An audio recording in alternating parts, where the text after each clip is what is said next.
ब्रह्मण ओ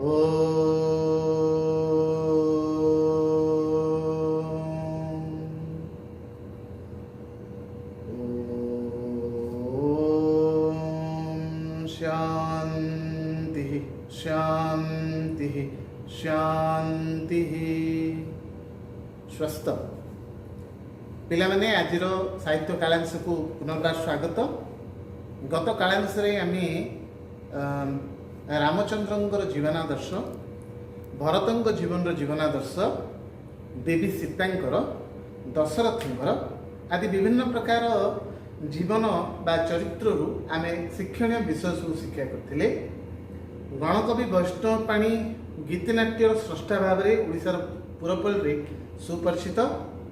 पुणी थे कही रखुची कटकर महांगा थाना अंतर्गत कोटपदा ग्राम गणकवि वैष्णव पाणी 1882 मसीह जन्मलाभ करते 1956 मसीह महाप्रयाण घटता।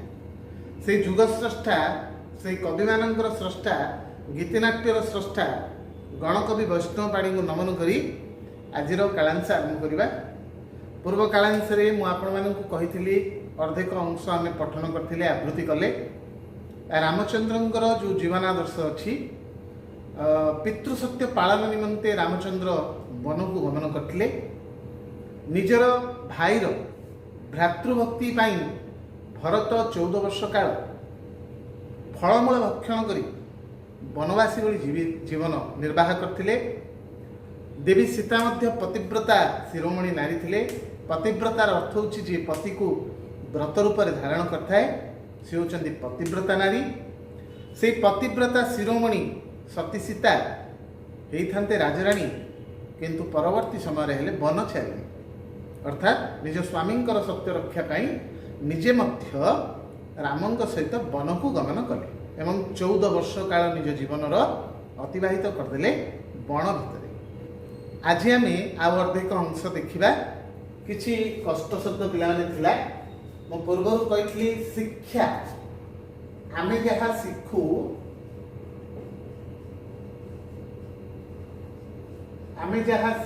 सी हूँ शिक्षा। दीक्षार अर्थ हूँ दृढ़ संकल्प। पूर्व कालांश मुझे दृढ़ संकल्प अर्थात आम जहाँ जीवन में विनियोग करू दृढ़ संकल्प करू से हूँ दीक्षा। वृथा वृथार अर्थ हूँ अजथा। नरे नर माने नरे अर्थात लोक माने।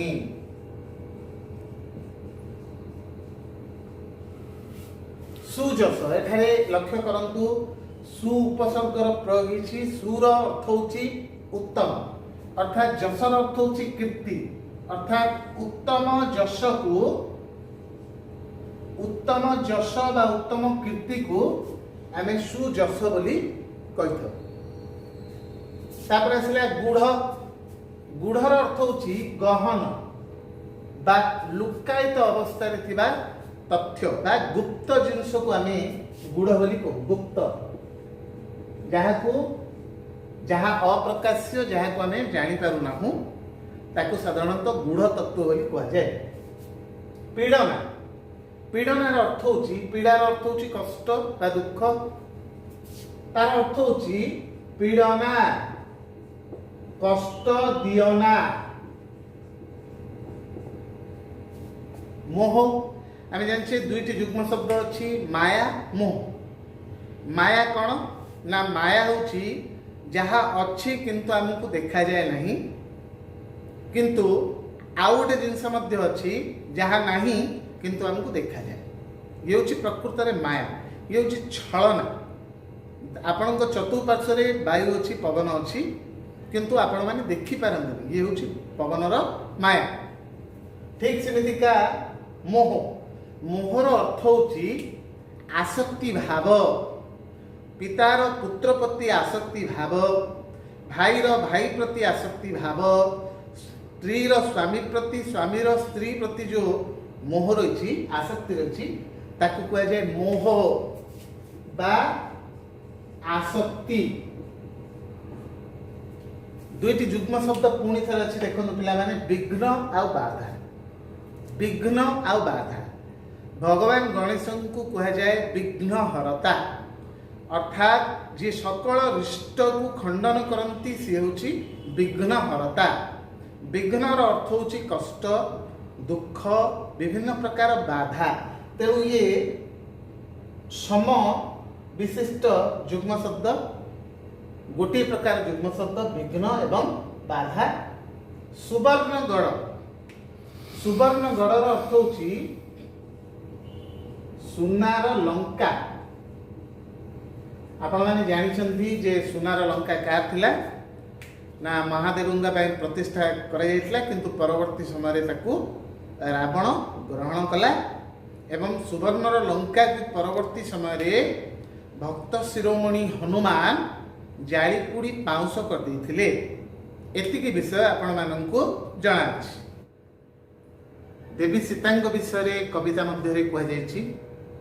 देवी सीता को जितेबाला रावण हरण करनेला, नाना प्रकार प्रलोभन देखैला राजराणी करी रखिबा, सुना रूपा टंका अलंकार साम्राज्य, से साम्राज्यर साम्राज्ञी करार स्वप्न मध्य देखैला दुराचारी रावण।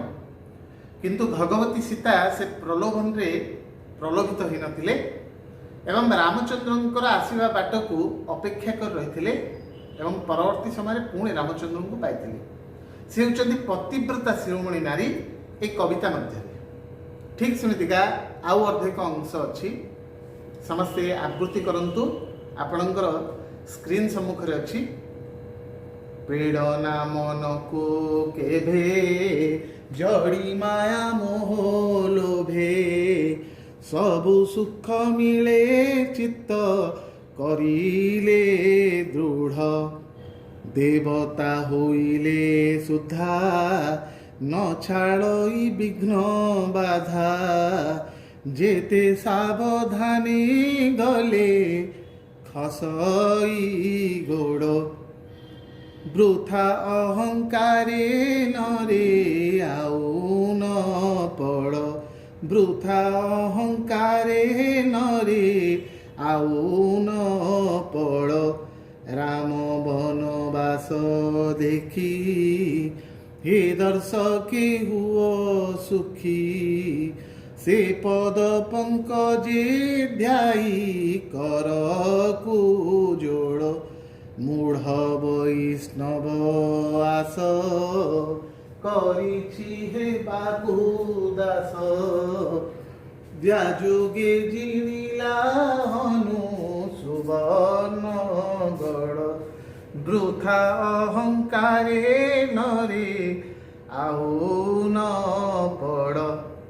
एठारे गणकवि वैष्णव पाणी गोटे कथा उल्लेख करछन्ती जे वृथा अजथा अहंकार भितर न पड़ी निजକୁ से भया गठन करिया पीड़ना मन को केभे जड़ी माया मोह लोभे, सबु सुख मिले चित्त करिले दृढ़।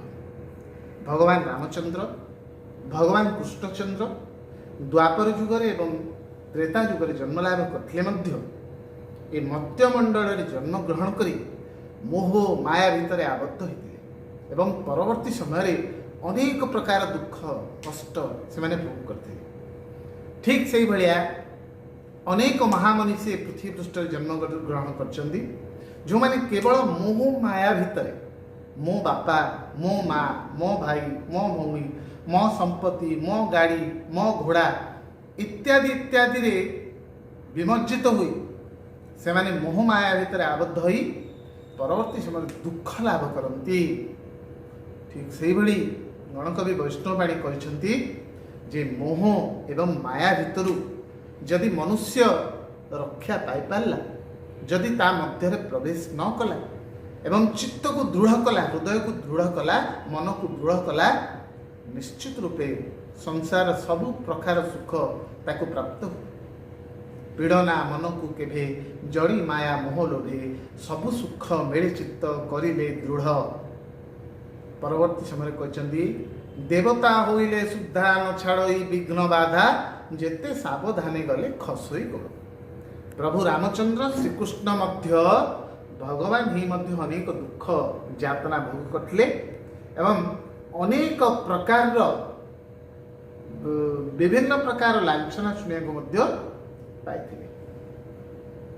चिंता करंतु भगवान ही वर्ती पारि नाहंती, आमे तो छार मनुष्य, तेणु जिते सावधान रे गले मनुष्य बाधा विघ्नर सम्मुखीन हवा बाध्यतामूलक अटे। परवर्ती समय वैष्णव पाणी कहते राम वनवास देखी हे दर्शके हुओ सुखी। एठारे सुखी हबार गोटे कारण रामचंद्र 14 वर्ष काल वन को गले आमे सुखी हवा कथा कि आमे दुखी हवा कथा, किंतु ये वैष्णव पाणी जो विराट काय उद्देश्य नहीं रामचंद्र जाइए ताकू देखी समस्ते खुशी हुओ सुखी हुओ, कारण निज पितांकर सत्य पालन निमंते रामचंद्र 14 वर्ष वनवास को गले। ये भाया गुणाबल अधिकारी हुओ सुखी हुओ रामंक चरित्र रु राम वनवास देखी हे दर्शके हुओ सुखी। श्रीपद पंकज पाद पंकज भगवान का पाद को पंकज बा पद्म सहित तुलना कराई। से पाद पंकजे ध्याई ध्यान करी कर को जोड़ो, अर्थात नमन कर से पाद पंकज रे रामचंद्र जी 14 वर्ष काल निजर पितृ सत्य पालन निमंते वन को अग्रसर हेले। एवं शेष भागरे वैष्णव पाणी कहते मूढ़ वैष्णव आस करिछि हेबाकु दास जाजुगे जिणिला हनु सुवर्णगढ़। एठारे निजको मूर्ख रूप में अभिहित करछन्ति वैष्णव पाणी, कारण भगवान होचन्ति ज्ञानर सिंधु, आमे तन्मध्यरु एक बिंदु सदृश, तेणु आमे ज्ञानहीन आमे मूर्ख। तेणु वैष्णव पाणी कहते जे मूढ़ वैष्णव आस करिछि हेबाकु दास। कार दास हेबाकु, कार सेवक हेबा पई ना जाजोगे जिणिला हनु सुवर्णगढ़, जार अपार करुणारु हनुमान सुवर्णगढ़ को जीति सुवर्णगढ़ को भस्म कर देथिले। अर्थात से प्रभु रामचंद्रंकर चरण तले मु मूढ़ वैष्णव तांकर शरणापन्न होबाकू इच्छा प्रकाश करुछि। हे भगवान मते आपनक चरण तले स्थान दियंतु। ये जो कवितार शेष पंक्ति रे वैष्णव पाणी उल्लेख करछन्ति मूढ़ वैष्णव आस करिछि हेबाकू दास, याकू साधारणतः कविता मानकर भणिता बोली कह जाए। अर्थात कवि माने निजर ना को सेठारे उल्लेख करती। आपण माने विभिन्न प्रकार कविता पढ़छन्ति, से कविता मध्यरे निजर ना उल्लेख करा जाए ताकू कह जाए भणिता।